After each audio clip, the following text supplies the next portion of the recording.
The story begins with a Thor from another universe in the Himalayas, happy to have found peace. But this peace is short-lived when he is attacked by his own hammer, Mjolnir, mocking him.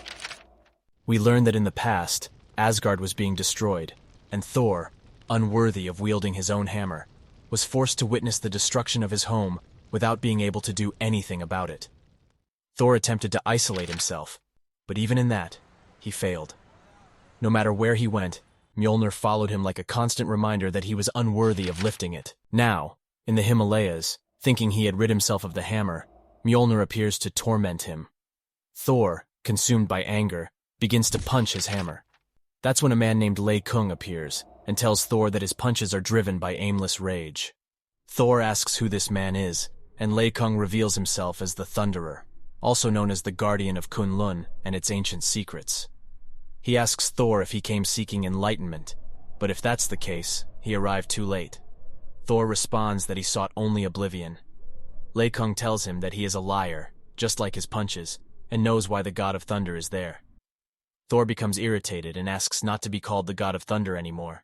Lei-Kung opens a portal and tells Thor to follow him to the right place. When they arrive, Lei-Kung tells Thor stories of how they fought off Kunlun's invaders, but their armies and Iron Fist fell. Everything burned. He reveals to Thor that the attackers only failed to burn one thing: the dragon. The dragon called Sholau, now weakened but alive, hides behind the door. It is from the dragon's heart that the mightiest weapon in all of heaven was born, the mighty Iron Fist. Mjolnir continues to taunt Thor, and in a fit of rage, Thor punches the hammer. Lei-Kung then tells Thor that perhaps his hands were not made to lift a hammer, and instructs him to punch the hammer because his training as the Iron Fist has only just begun. And so, Thor's training begins, relentlessly pounding on Mjolnir, made of Uru, the strongest substance in all the realms. Day after day, Thor relentlessly punches the immovable hammer.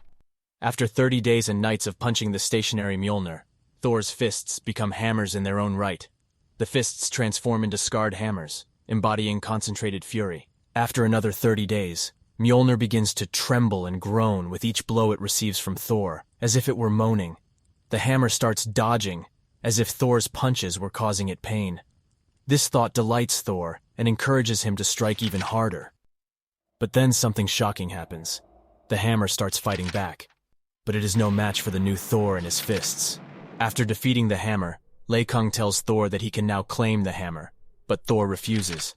Suddenly, Lei-Kung attacks Thor, alerting him that he is the final challenge of Thor's test.